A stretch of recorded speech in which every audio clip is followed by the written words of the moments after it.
I used to think broken people looked broken, but the truth is, some of the most shattered souls wear the brightest smiles. This Wednesday on the House Mama Show, I'm sitting down with Shad from Beyond the Shadows. This incredible organization stands alongside families who've lost loved ones to suicide, offering hope when everything feels dark. They're dedicated to suicide prevention and awareness, providing resources that address both the emotional and financial challenges these families face. This is going to be a heart-moving episode that could change someone's life. Tune in Wednesday, December 4th at 5 p.m. Eastern on our YouTube channel, House Mama Unity and Community Podcast. And please, share this with anyone who might be struggling or could use this message of hope. Sometimes the most important conversations happen when we least expect them.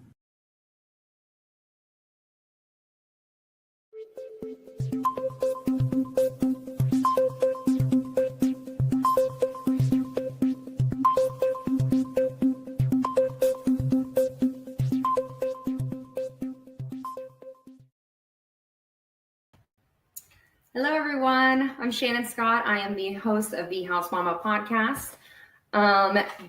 This week, we are going to be sitting down with Shad Kistler. He's been a good friend of mine for a long time, and we share the same spiritual views, life views. I guess you'll just see here in a few. Last week, we sat down, myself, Marcus, and Lee sat down and talked about duality. We talked about a lot, actually, but right now we're going to do the playback from last week from the duality show.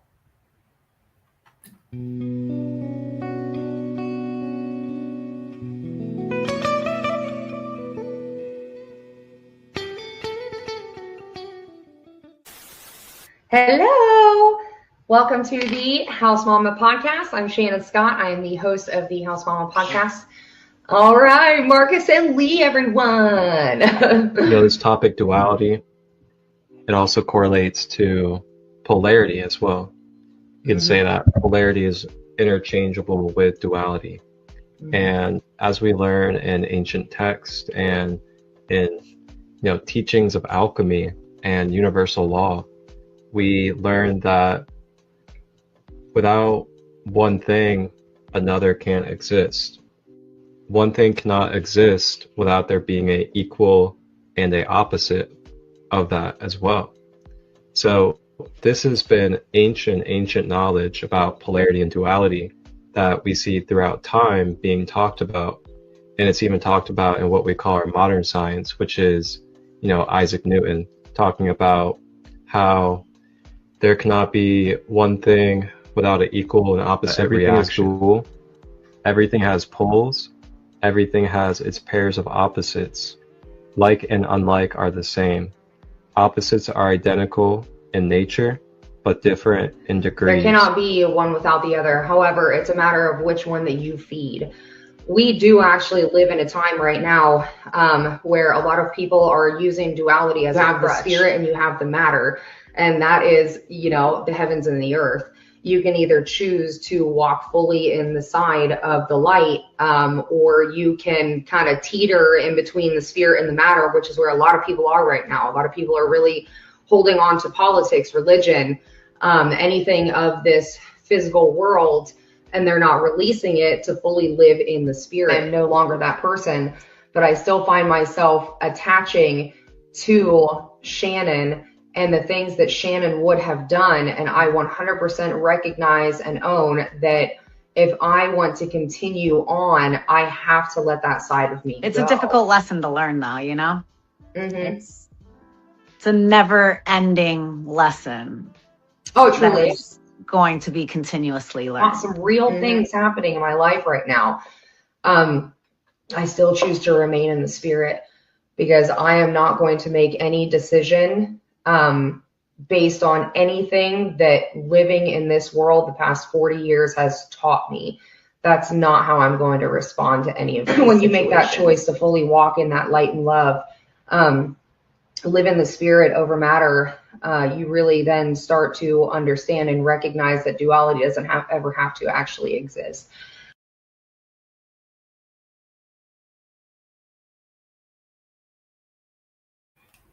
Duality.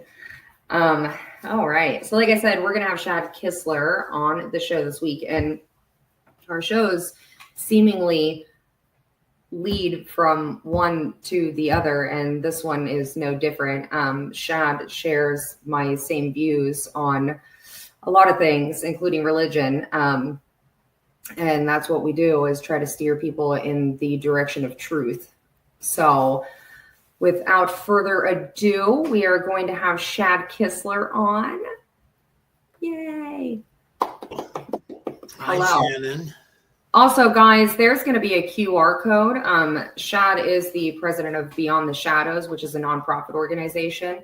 Right on the top of the screen there's a QR code for you to scan, so you can go to the website, support the nonprofit, support everything that Shad does.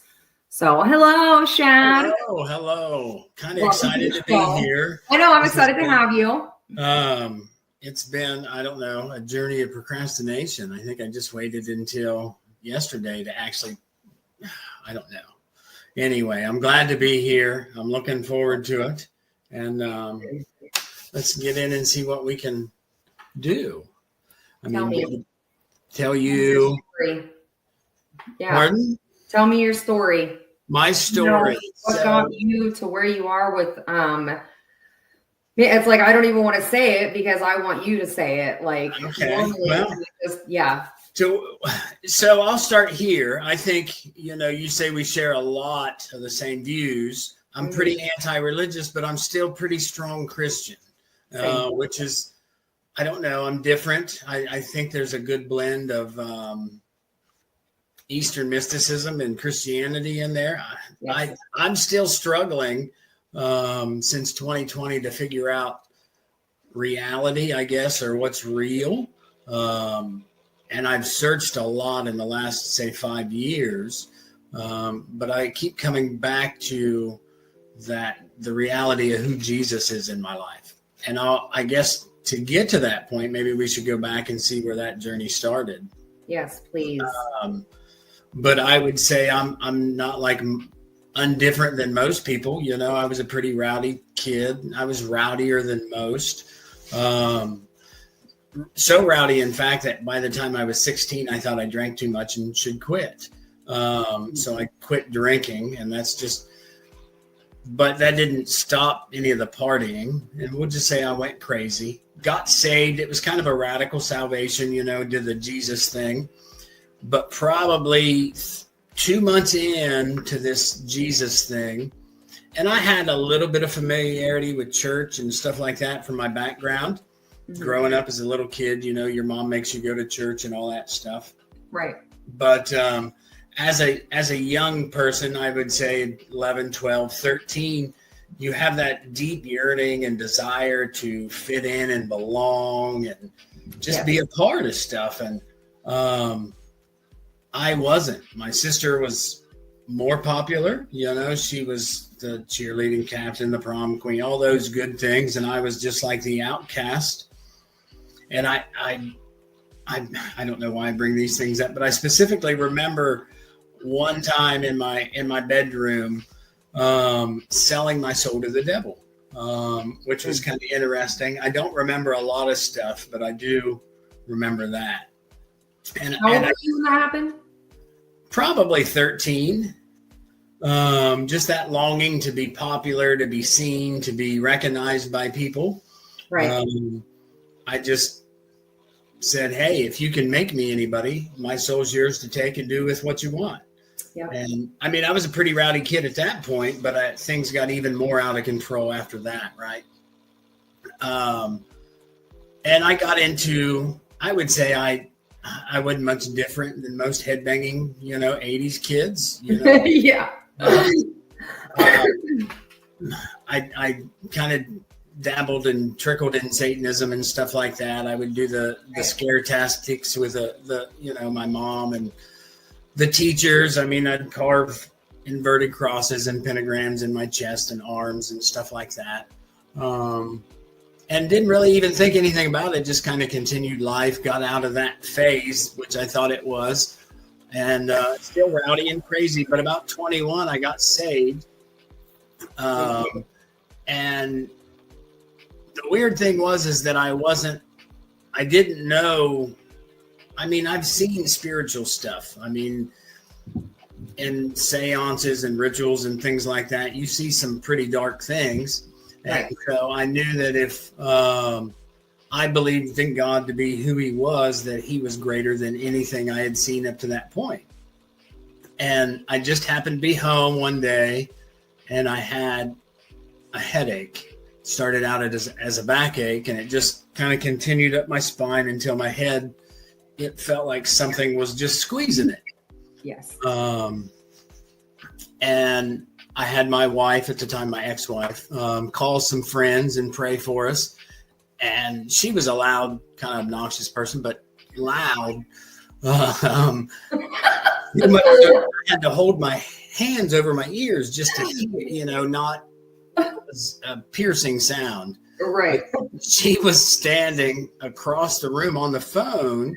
And this would have been in the 90s, right? So a long time ago, on the phone with somebody asking for prayer. And he was a soft-spoken person, but I could hear him like I was standing next to him. Not like he was on the phone, like I was standing next to him. That's how amplified everything was. Yep. And then they just started praying for me. And that's when three-way calling became popular. And so they started a little prayer chain. And I just remember sitting on the bed thinking, I feel like I'm going to puke.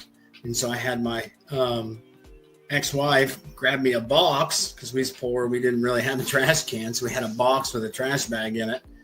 And all of a sudden, I just opened my mouth and I felt all this pressure in my gut just come forth. And I probably could have projectile vomited, 15 or 20 feet, it seemed like.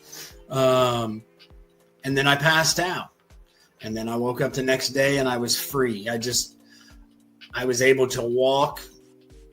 And I don't know how to explain it. It felt like I was walking on air, though. That's all I can. Yep. And so I bring that up to, these are some of the things that have cemented who Christ is in me. Yes. From, my young age. And then I wasn't a very smart guy as a youth. I barely graduated high school. I don't know that I ever really read more than one book, maybe two, as a kid. Right. I never did homework. I didn't do any of that stuff. But when I became a Christian, I just had this strong yearning to learn who God was and what this was all about. Yeah. And so I just started reading the Bible, and I didn't know nothing about it. There were times that I slobbered. I ate so much LSD. I was a ding dong. But crispy critter. I was burnt out, so to speak. But I was able to, something triggered when that deliverance happened, and I was able to learn, half the New Testament, just memorize it. I could quote scripture by scripture by scripture, and it's just how things went with me. And then, life happens. We had 4 kids, and then I got a divorce. I got into drugs real bad. I was the radical religious type Christian. I followed all the rules. I did all the stuff. If it told you to give this much, I gave more. If it told you to do this, I always done more than what was, in the rules and regulations. Right. And then, I wouldn't even watch a PG-13 movie because it wasn't good enough for my kids. And if it was going to harm them in society's mind, then why would I allow that stuff to me? And I just say all that to bring up a religious mindset that I had as a person. Yep. And I go from that to 6 months later, through my separation, I'm shooting a 1/4 ounce of Coke a day. And I crash. I get angry at God. I hate God. I flip him off. And I live literally every decision in my life at that point is, what can I do to hurt God? Right. And that's how I lived for several years. But I realized that I really wasn't hurting him. I was just destroying myself and my family. Yes. So I pulled my head out of my ass mostly.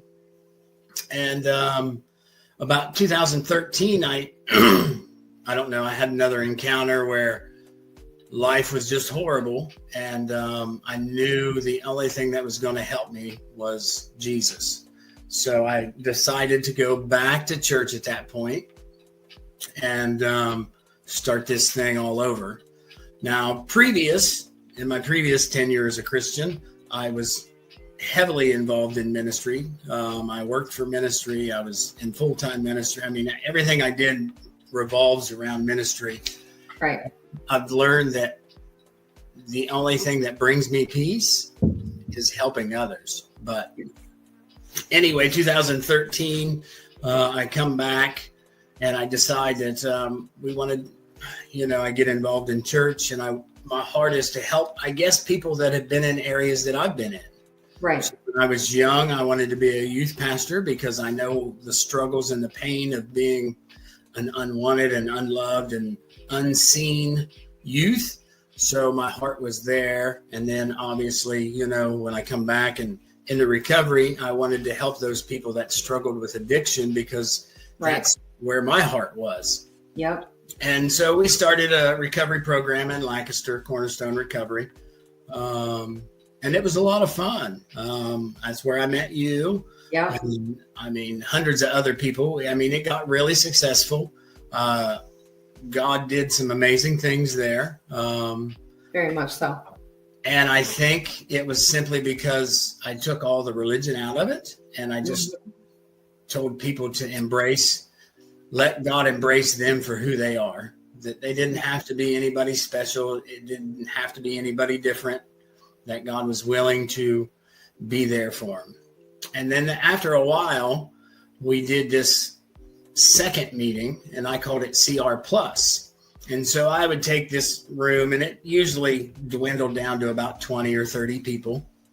And I would take this small room of people that were all probably in the last 6 months on drugs. And I don't mean just a little bit. I mean, there was, we both know people that used to shoot up in their necks and just crazy stuff. But these room of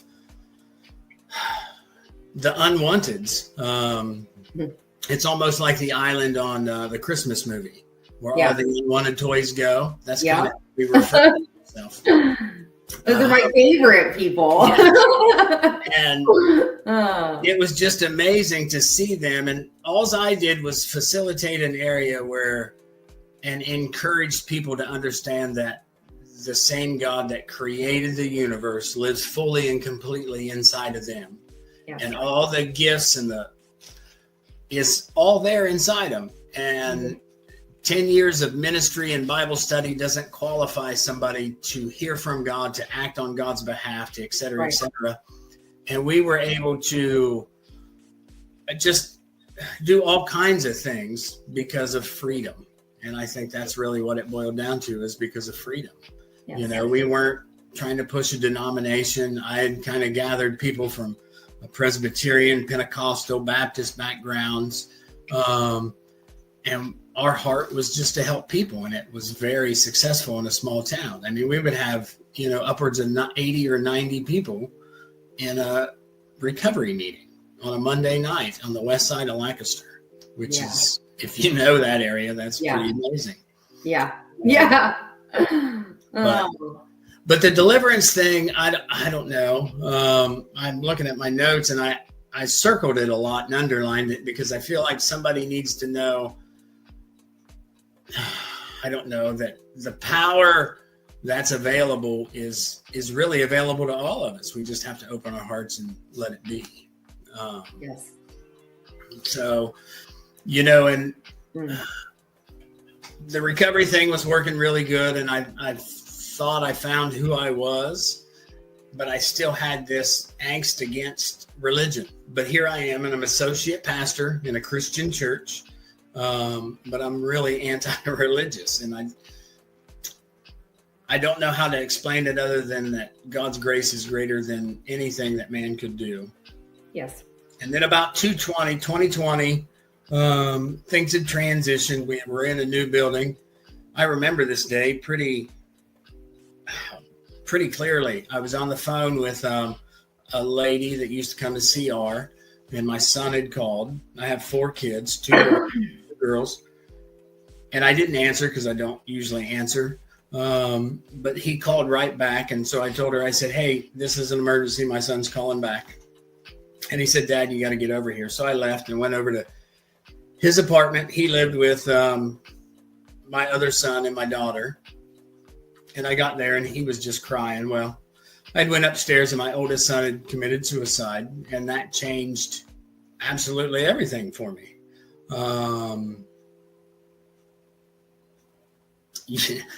I mean, it literally changes everything. And then a lot of that, I'm going to have to go to my notes because that's just but yeah, that changes everything. That day was, I mean, obviously it's going to be a day that you can't forget about, right? It's just, it's stuck there. But I would say that took me on a journey, because in ministry, you know, we were, I don't know how you want to call that. We were charismatic. We weren't, I trained people how to work in the supernatural at church. I could walk up in a ministry setting, and if somebody wanted prayer or something, as I walked up to them, I could see and understand and feel everything that they're going through. I could know their past, their future, what God has set out for them. And it really upset me that I didn't know any of this about my son. I had learned with my divorce that I didn't want to get angry with God, because that led me to a really dark place. And so I didn't want to question God, because God's greater than I am. I didn't want to question a lot of things. I didn't want to build resentments and hatred and anger. I just wanted to come to some answers. And the biggest conclusion I could come up with is that there was something inside me and my belief, my perspective, that was wrong. So it really led me on a journey, a spiritual journey. And so for the next couple years, and matter of fact, up until now, the only time I pick up my Bible is when I go to a small group twice a month. But it led me on a journey outside of Scripture. And I looked into all kinds of different old religions, not so much Buddhism and things of that nature, but Hermetics. And I just started seeing overlays of who Christ is and different religions, and things kept pushing me away from church, but somehow in there, that connection that I have with Christ couldn't be severed, broken, torn, reduced, nothing. So as I read some of these, and I'll say they're truths in these other scriptures and holy texts, yes, they really resonated with me. And I've been probably the last 4 or 5 years trying to figure out how to tie all this in with Christ, this new perspective on. But in my mind, it's not that hard, because all that stuff that they say that we need to work for to reach this enlightenment or this new perspective is, from a Christian standpoint, I get that immediately when I accept who Christ is. yes, And for that freedom of what he done on the cross allows me to step into this new realm of enlightenment and live his life, not necessarily my life. Anyway, but 2020 really led me on a journey to make me go, I don't know if it's to find out who I am or who we are in this world. I know this, I haven't come to a conclusion of anything yet, right? I feel like I'm still digging and searching, and but I'm more confident now than I was, say, 6 months ago about the reality of who Christ is in me. And I don't know, it's really hard, but 2020 did a lot of things to me. It tore me up physically, mentally, emotionally. I got really sick. I lost 100 pounds in 6 months. Then went on a journey for gut healing and realized that depression and anxiety and all the things that I was feeling really caused the dis-ease in my gut, that caused the dis-ease in my body. And I've just been on this crazy journey of learning and trying to figure out really what life's about. Started a business in 2020 when I left the ministry, and that's great. But it in the last 5 years, it's done. I mean, it's paid my bills. It's brought, given me toys and whatnot, but hasn't brought me any satisfaction of who I am and what I'm doing. And so June of this year, I've wanted to do something, not in honor of my son, but kind of in honor of him, but also in honor of the brokenness that I feel. Again, I'm back to that point that my heart wants to help heal those hearts that are like mine. So fathers or mothers that have lost a child, siblings that have lost, a brother or sister. Sometimes it's an aunt or an uncle that's taking care of their nephew or niece. Or to me, it doesn't really matter who it is, but I want to go on this journey now of healing hearts. And obviously our focus is on those who have lost loved ones to suicide. And I want to get in there and kind of offer, and I don't know what I have to offer. People ask me, well, what do you have to offer people that have lost loved ones? And I said, nothing. I have me. I have a willing heart, ear, and a hug coming from somebody that's been in your shoes. And that's really all that I have so far. I'm working on more, but that's kind of where we want to go.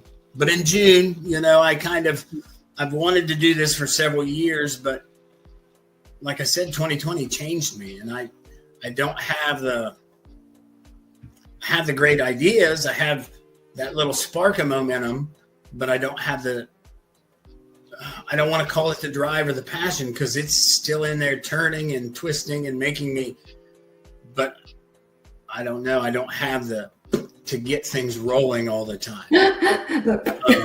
So in June, I finally said, I posted on Facebook, hey, I'm going to start a nonprofit and we're going to have a poker run this year. And by doing that, I forced myself into a corner where I had to do something. So in 90 days, I was able to develop the nonprofit, get our 501c3, Yes. Plan a poker run, plan a car show, plan a merchant, the whole event. And it was good. It was really, really good. It was successful. Yes, and I just want to take that and build something where we can help people. I mean, yes, my heart is to family members of suicide victims, but people are hurting everywhere. And it doesn't matter if it's suicide or a job loss or a relationship. yes, There are little reasons in some people's eyes, huge reasons in other people's eyes, that life isn't worth living anymore. And so as much as I want to help on the postvention, my heart is really gearing towards the prevention and awareness side, because there's a lot of people out there that are hurting. yes. And I had a friend of mine just call me the other day, and he was like, I really didn't want anything. I just wanted to say hi and chit chat. But do you know, little calls like that reduce somebody wanting to commit suicide almost in half. So, and it's hard because 90% of the time I wouldn't answer that phone call. Yeah. And most people in our situation wouldn't answer that phone call. Yeah. But I guess I'm saying all that to say that we just need to try harder to reach out to people. So I think with Beyond the Shadows, I want to be able to go into somebody's home or visit them, send them information on grief and how to deal with it. I want to offer them a hug. I would love to be able to offer somebody in the local area cleaning services for a couple of weeks, food, because it really does wreck your life. And everything still has to go on, but you can't really go on to do it. So I want to offer those things to people, and then we want to try to work in some prevention and awareness things. But that's in a nutshell, Shannon, of who I am and what brought me to what we're doing.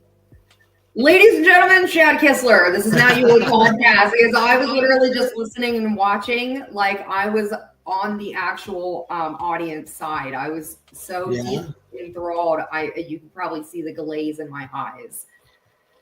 That's everything that we do. That's everything that the whole reason that we do the podcast. The whole reason Marcus and I collaborate. I can't even top anything you just said. I don't even know how you managed to nutshell that the way that you did. I don't either. But wow. I don't know. I'm excited to see what's going to happen. I have to push myself to do more, or I won't, because I'm pretty content doing nothing. Same. You get to that point. Yeah, I don't know, but I'm looking forward to what God's got in store. I'd like to learn more on different things, but really my heart is I just want to try to figure out how to help people. So I have big ideas. I don't know if any of them will come to pass. I'm going to give away my motorcycle. I'm going to, I think the key to most things, because I was brought up kind of word of faith. I don't know if any of that anyway. So if you're in the church world, I was brought up that prosperity preacher kind of way. So I'm very big on giving into something before I start something. Yes. Whether it's my heart, my mind, my emotions, my finances. And so for Beyond the Shadows to be big, I have to give something in order for that to happen. And so I was going to give my motorcycle away as a raffle to raise money so we could just kick things off.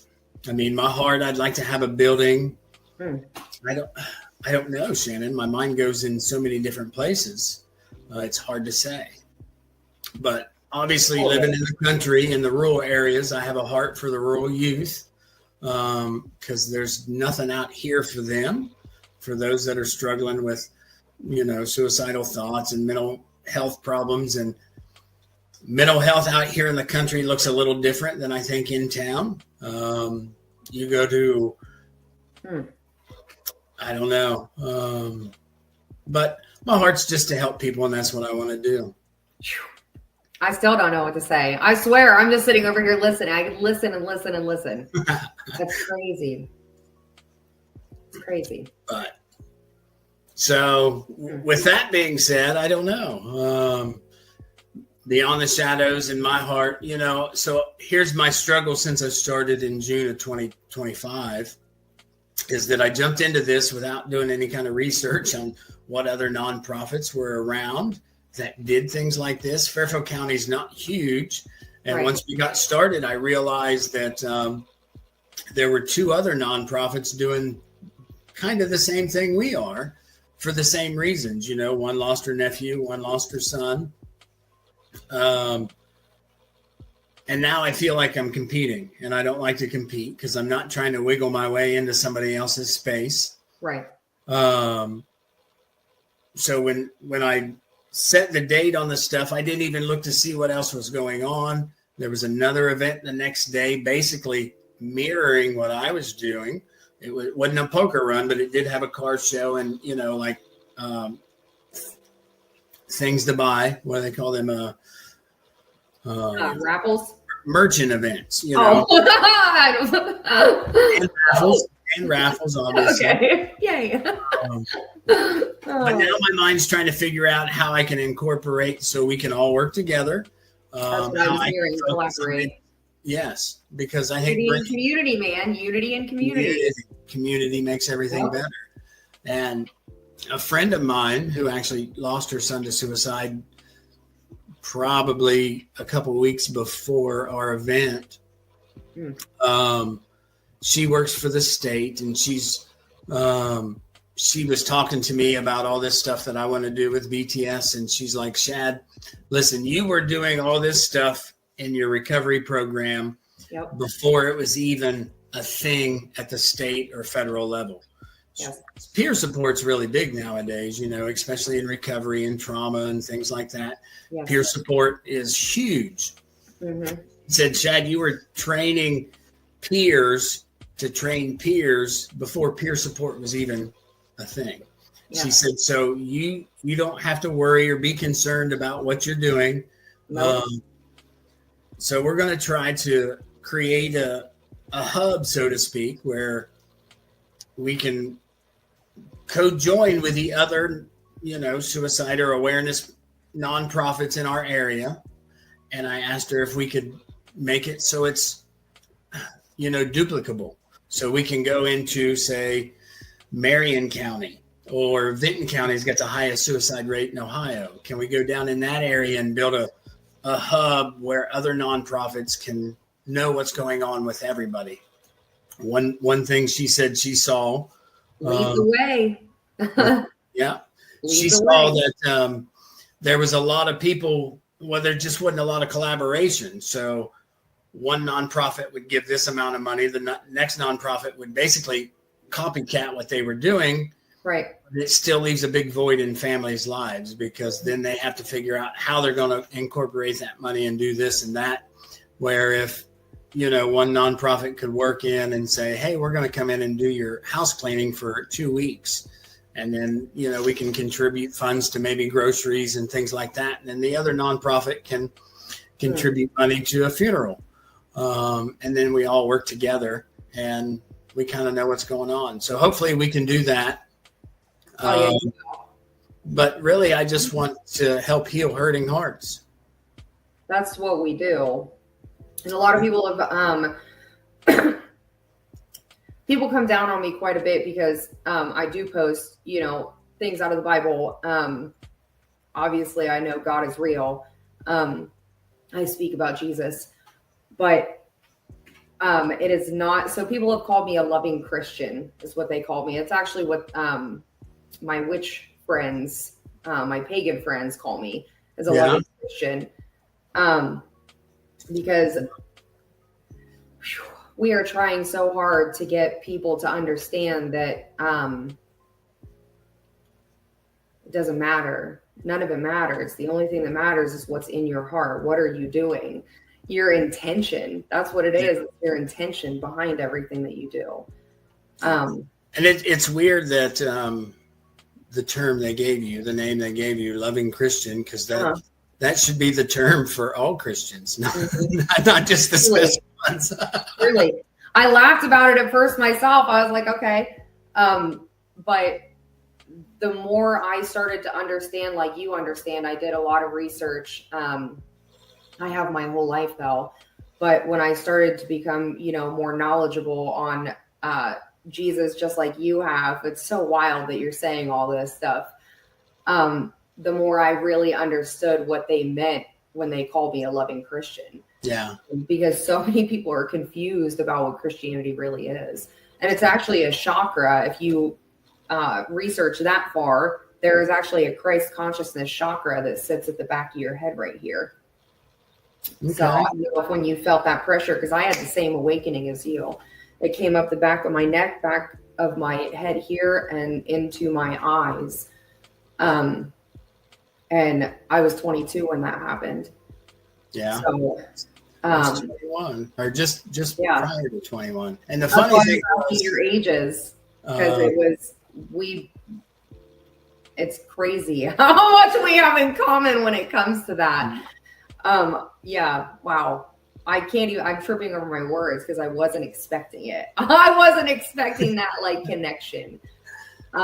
Yeah. So I was 22 when that happened. That was my first spiritual awakening. I was 22 years old. And I was baptized. I was baptized and, got my first communion as Catholic. And then I was rebaptized, excuse me, when I was 22. And then that's when I kind of started to trail off from the church. My daughter had, problems growing up, and I had brought her to church with me, and she went to the little kid play area while I was in church, and they actually came and pulled me out of church and told me that we had to leave. So it was in that moment that I also then separated from the church, but my faith never faltered. Yeah. And I try really hard to, I work with people that are, they're atheists. They, and I work with them a lot to try to help them understand the real meaning of God, the real meaning of the person that Jesus was, the real meaning behind the word, the term, Christianity. So people always ask me what I am, and I have absolutely no idea, because I'm not one thing. My beliefs come from the truth.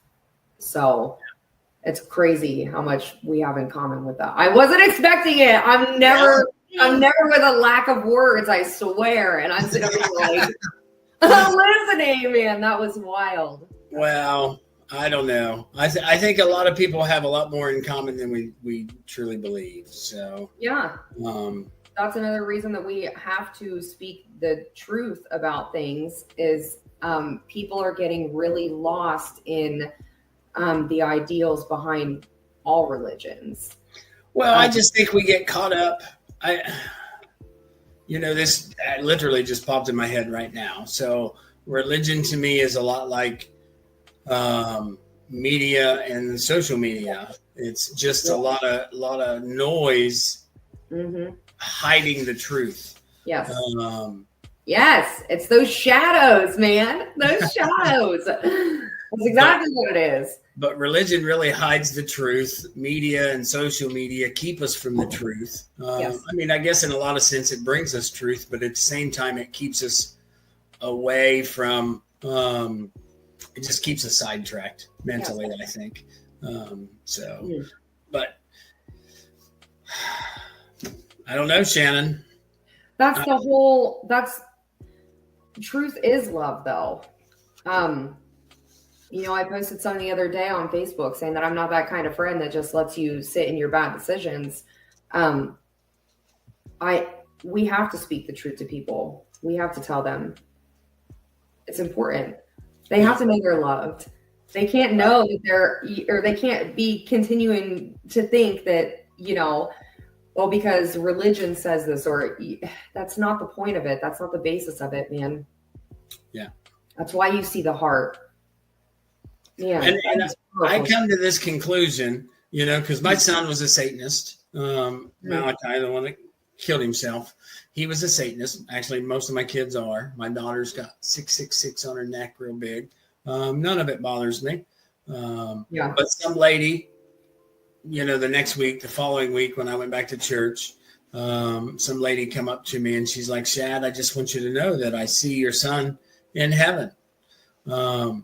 And I'm like, okay, well, I just want you to know that I'm not saying I don't believe you, but if you knew my son, you probably wouldn't say that. And they were like, why? And I was like, well, he wasn't a Christian. He was literally a Satanist. Yeah. She said, I don't know. She said, I don't know. All I know is that I have a strong feeling that your son is in heaven. And her husband, he walked up and he said, listen, I've never heard that woman say anything with this kind of confidence and not be wrong or not be right.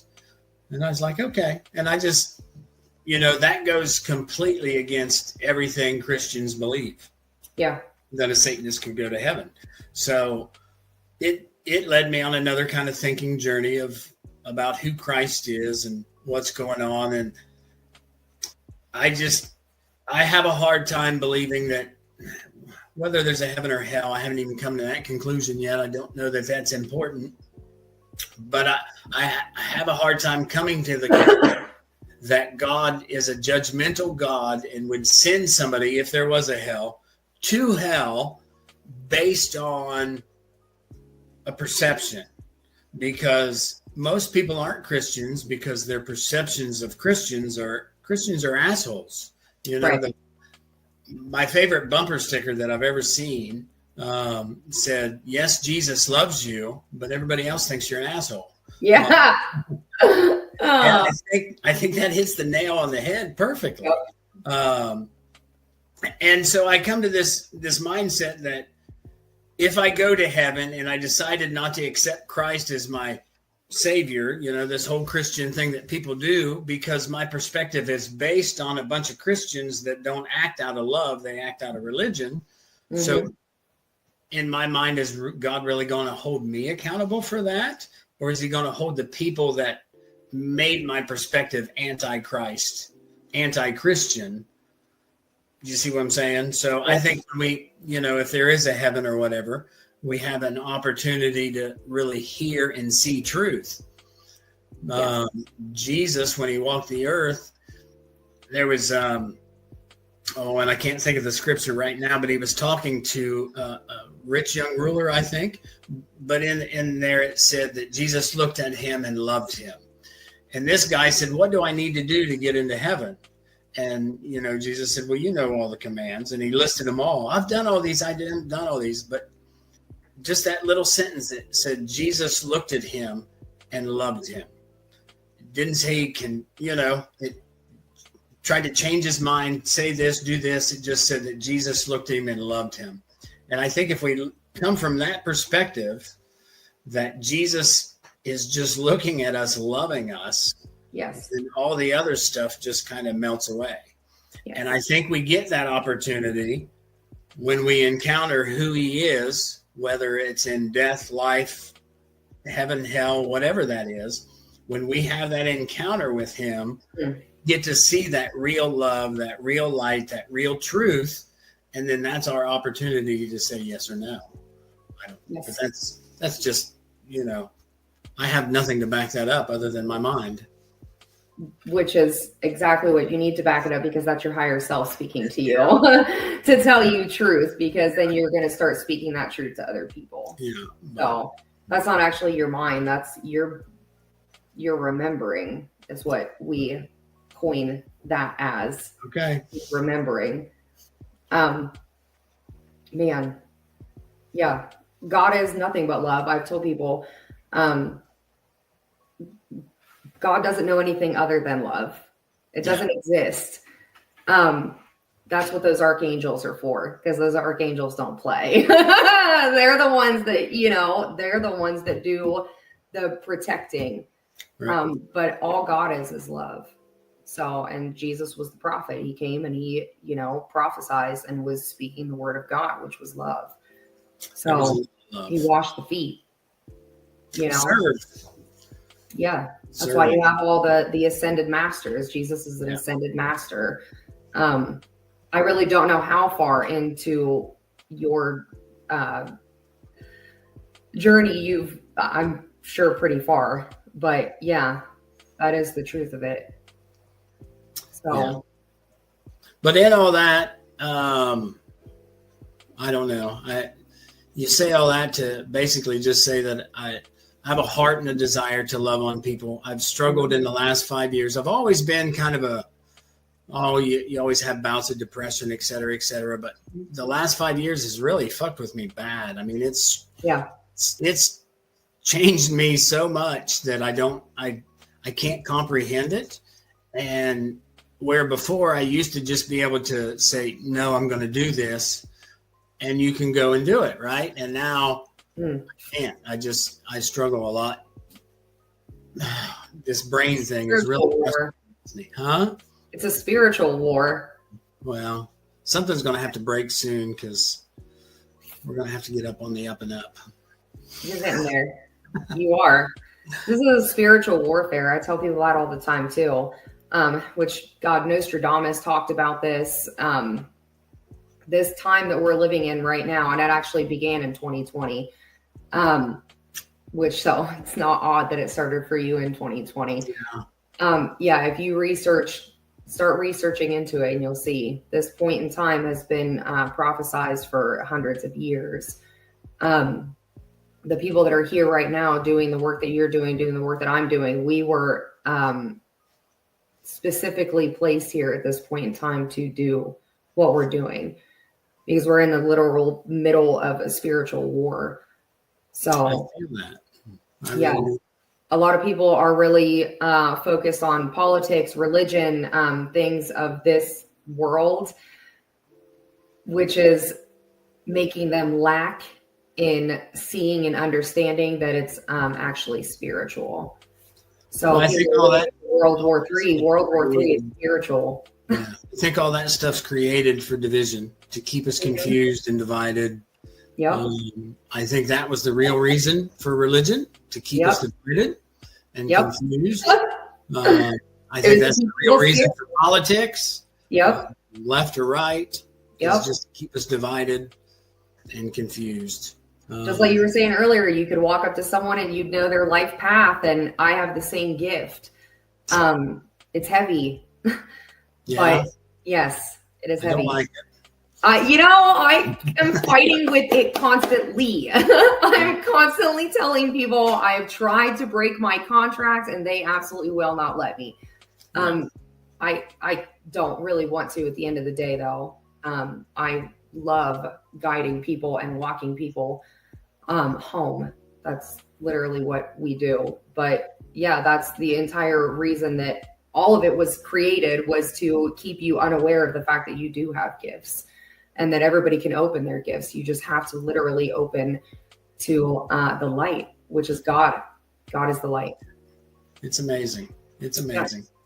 Mm-hmm. I did want to mention, with all the things that I've struggled with over the last, say, 5 years, the mental health, it's crazy having a son, that committed suicide. And I know and understand the pain, but it's hard to imagine that those thoughts still are pretty prevalent in me.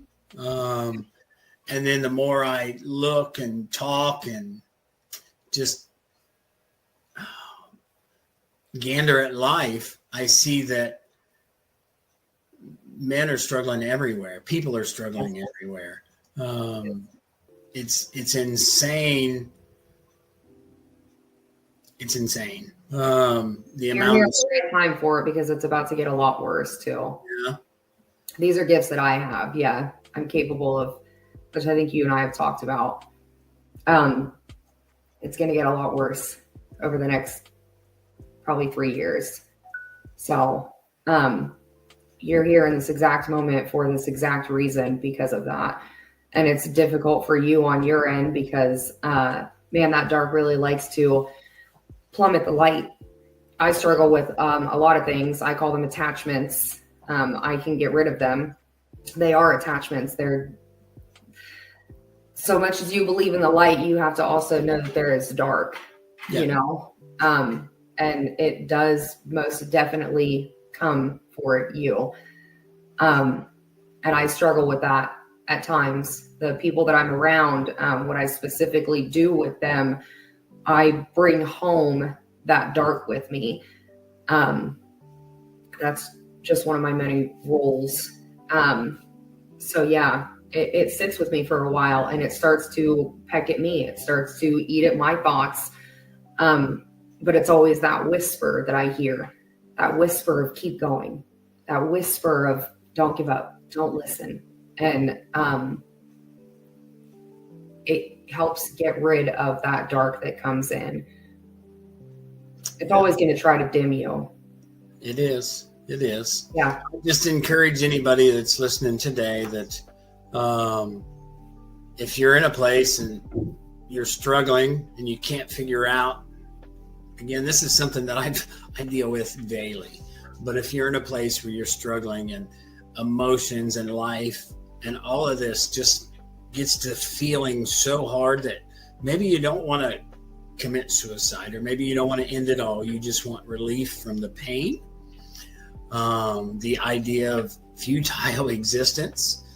I would just encourage you just to kind of let go and ask God to show you something today. Understand that you are cared for, you are loved and adored way more than you've ever been told and probably ever will believe. And know that reach out to somebody, become part of a community, build relationships, and this is hard for me because I struggle with that, right? I'm not a very friendly person. I don't have a lot of friends. I don't reach out. I don't do any of that. I don't ask people for help. If somebody calls me even on a bad day and says, Shad, how you doing? I'm okay. It's always okay, right? And But I just want to encourage you, if that's you, maybe find somebody to reach out to if you can. Maybe just journal. Maybe just go on in a very intensive conversation with God. And yes, you may or may not hear something, but I want to let you know that God's not really a respecter of persons. He'll talk to you if you really listen. Yes. That was one of the things that we trained really hard yes. and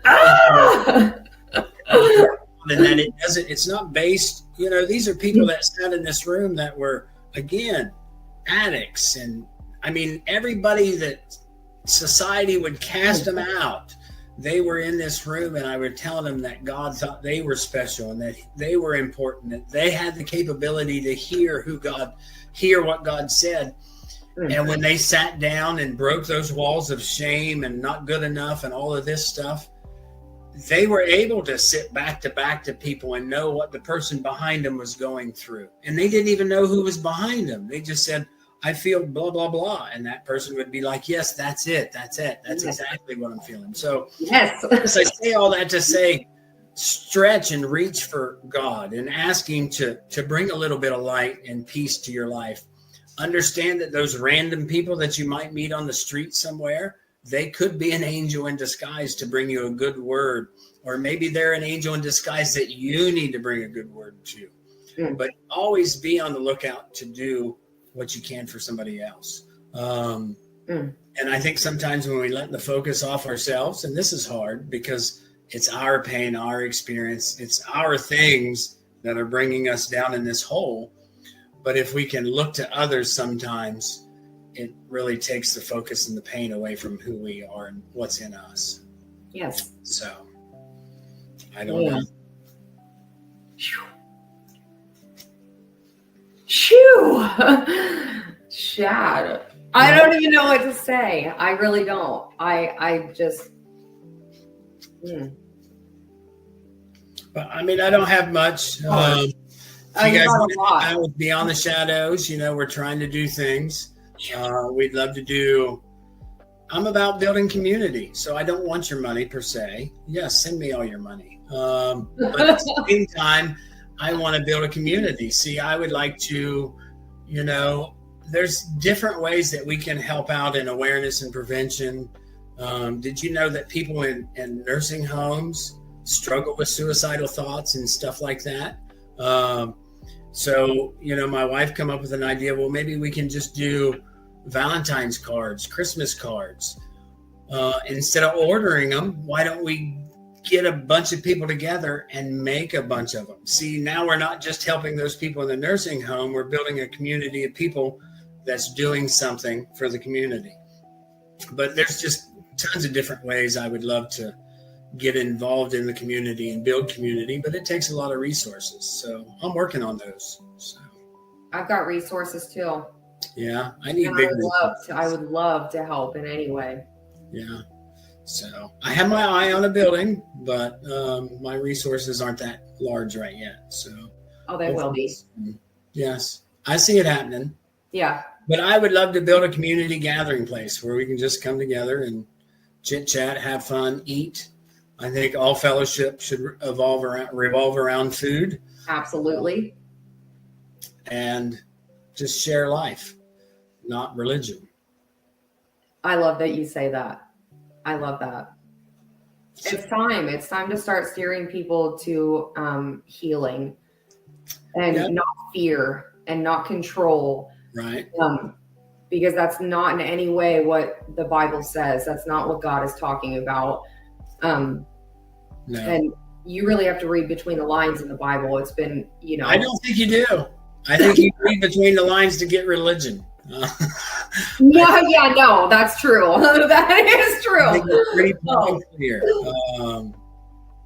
But it's when you meddle in all these different, denominations and theologies and all this stuff that's when things get muddy. But if you just look at who Jesus was and what he did and what he said, it's pretty simple. Yeah. Oh, the answers are right there. Yeah.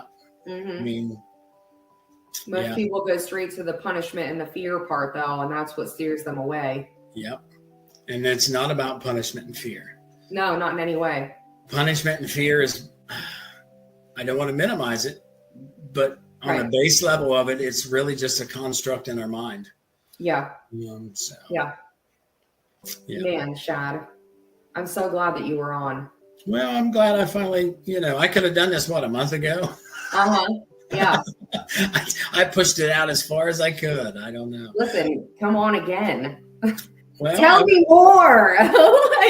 You come up with some ideas that we can talk about, and I would love to sit down and just chit chat.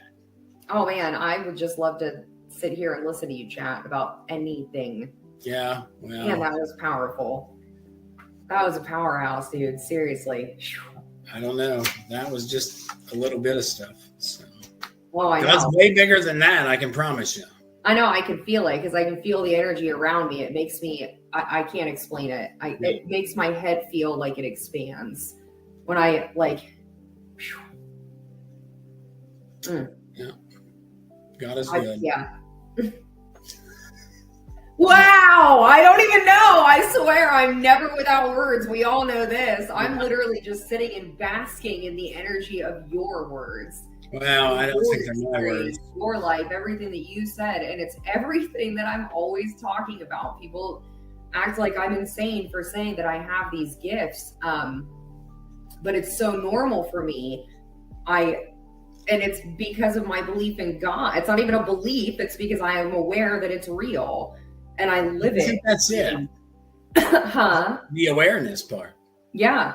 Yeah, I'm completely open to it, and I know of its existence. I've seen it even in my darkest days. I know it's beyond here anyway. Yeah, I am just sitting in the energy of everything. My body was trembling at one point. Well, so that, I mean, I don't feel like I'm anybody special. I don't know that, since I become a Christian, everybody says that I have a gift, that I'm called blah, blah, blah. I don't necessarily believe that. I mean, I do to an extent, but yet I don't. I think we're all part of that. It was kind of weird. I was a very young Christian. I remember the first time I heard God's voice. It was pretty interesting. So, I was a heavy pot smoker before I got saved. And my wife and we couldn't have a kid. We tried to get pregnant, couldn't. And so I got saved, obviously decided I shouldn't smoke weed because it was bad then. And so one night, my wife and I would go to bed, do our thing. I'm laying there smoking a cigarette because I still smoked at this time. I'm only a 3-month-old Christian at this point. And I'm laying in bed smoking a cigarette. And it was like you talking to me. I heard inside my heart say, your wife just got pregnant.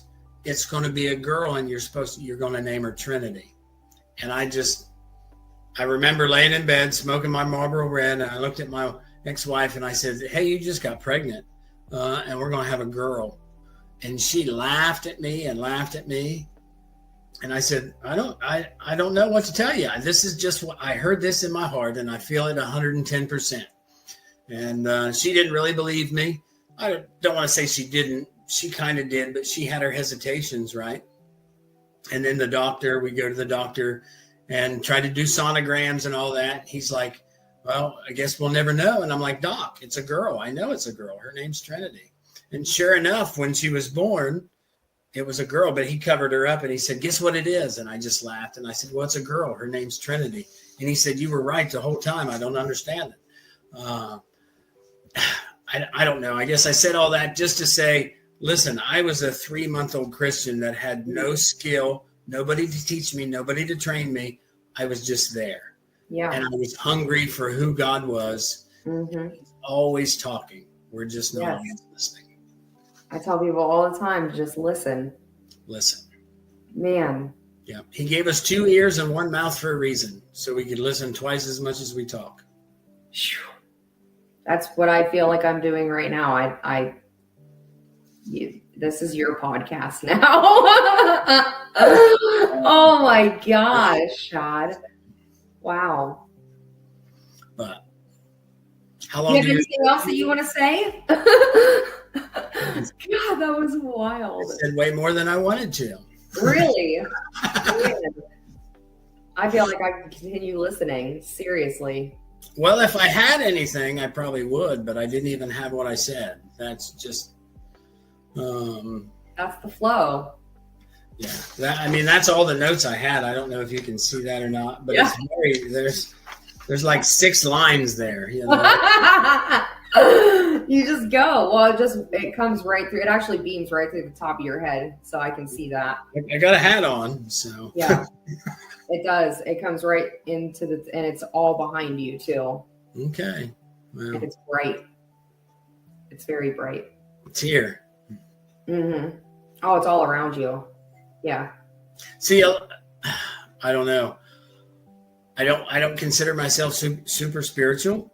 I don't see stuff. I do. I don't know. I'm just not a super spiritual person. So when we were doing the CR Plus thing, I had people around me that were more spiritual, so to speak. They were more aware. I don't know the terms to use, but they were on top of the terms way more than I am. I always question gifts and things inside of me. So I really don't think I'm all that. Stop questioning it. Well, it takes a lot to shut me up. You hear me? So, yeah, don't question that. There's so much I could say to you. So say it. Question it. Don't question. Oh, it's all super spiritual, though. It's part of my gifts and what I know and what I see and what I understand. You are chosen 100%. And we were talking about this earlier, like earlier today. Some people are here to lead the way. So that's exactly who you are. Some people, and it's not some people are chosen. Everyone has the abilities, but some people are picked to lead the way. Yeah, 100%. That's on that right-hand side, and that's what I'm hearing. You're on the right-hand side. So, and that's truth. And that's actually historical truth, too. So it's biblical and spiritual. There's always been people. He's sending in the horn. Yep, because he knows what I'm saying is true. I was like, what he had to say about it, man, because I'm telling you, there are people that are picked to lead the way, and that's just the way it goes. Yeah. Is there a tornado? No, he sends that. He sends that siren in when he's like, Oh, okay. Calling in the lead. Okay. I thought it was something in the background. Mm-mm. Your heart is what? Your heart. That one I can tell. Used. You got a crowd back here? Yes, literally. Oh, well, thank you. Why didn't you do that earlier? Huh? I know. I'm happy when people come in. No, take your leadership, man. It's good to be. I mean, I understand humility because I'm the same way. There's a lot that I don't say. A whole lot that I don't say. But humility is a necessity for leadership. So, and that you are heart led. You can't lead with. I don't care how intelligent you are. You can't lead from intelligence. You have to lead from heart center. You have to. Or else you're leading from a business perspective. You're leading from that ego on this earth. When you're heart center led, that's handpicked, my dude. So you can take that for what it is. But yeah. I do try to lead with a heart. The heart's, but then again, the Bible does say the heart is wicked above everything else. Just to be careful. We just have to, because man's heart is really ego driven. Very much. The spirit heart is not. Yeah. So we just kind of got to distinguish between which heart we listen to. And that's why you lead. Because of what you just said. That's my whole point. Yeah, well. I'm going to try. I've been out of the light for a long time. And no. Out of the spotlight, so to speak. I've hidden.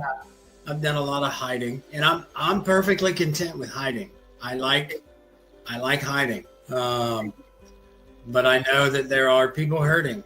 And so I can't hide forever. So that's the only reason that I come out of hiding, is to help people. Yeah.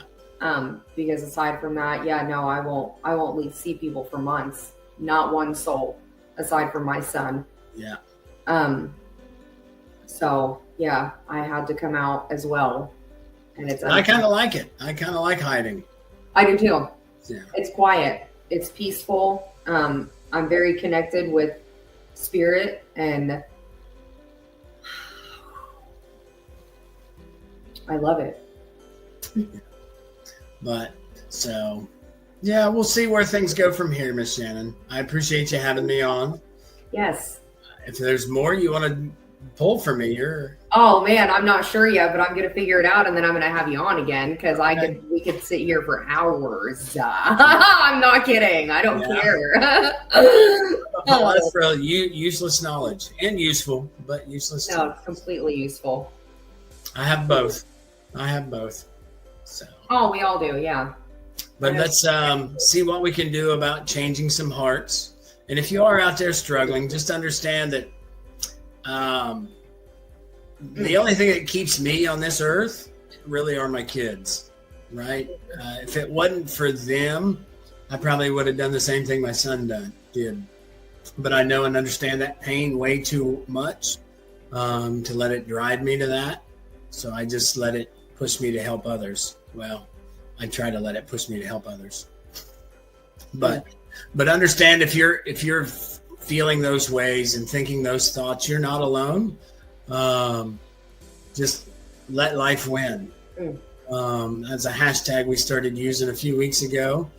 And when I mentioned it to somebody, he's like, I don't understand it. He said, life sometimes just throws you a bunch of shit. Why do I want to let that win? I said, no, that's not what it's talking about.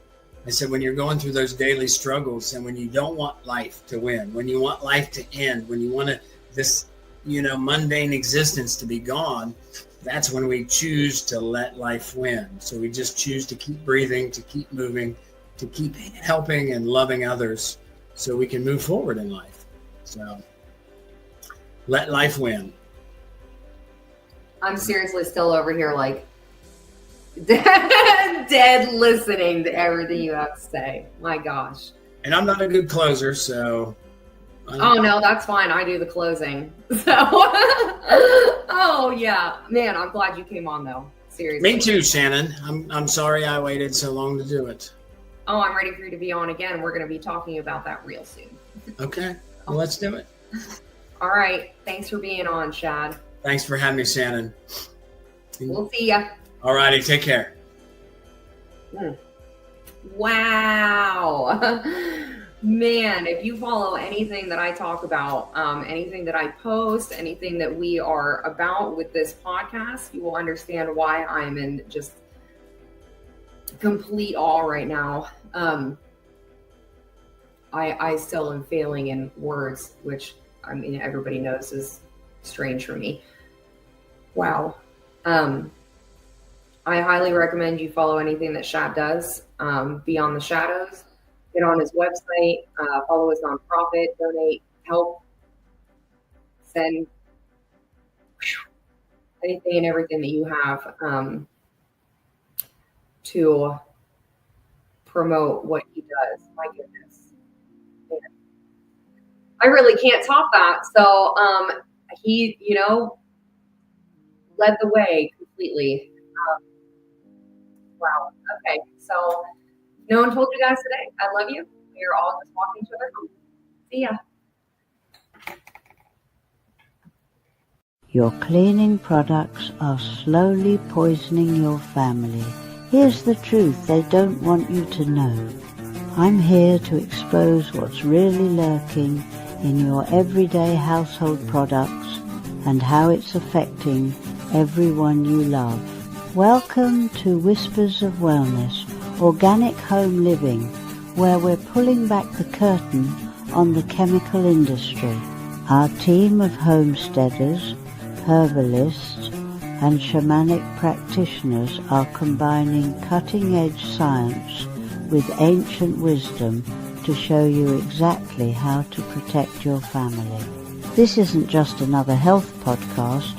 We're going live so you can ask questions in real time, get hands-on demos, and join a movement that's cleaning up our earth one home at a time. Episode 1 drops this Saturday, December 6th at 2 p.m. Eastern on YouTube and Facebook. Don't let another day pass wondering what's really in your home.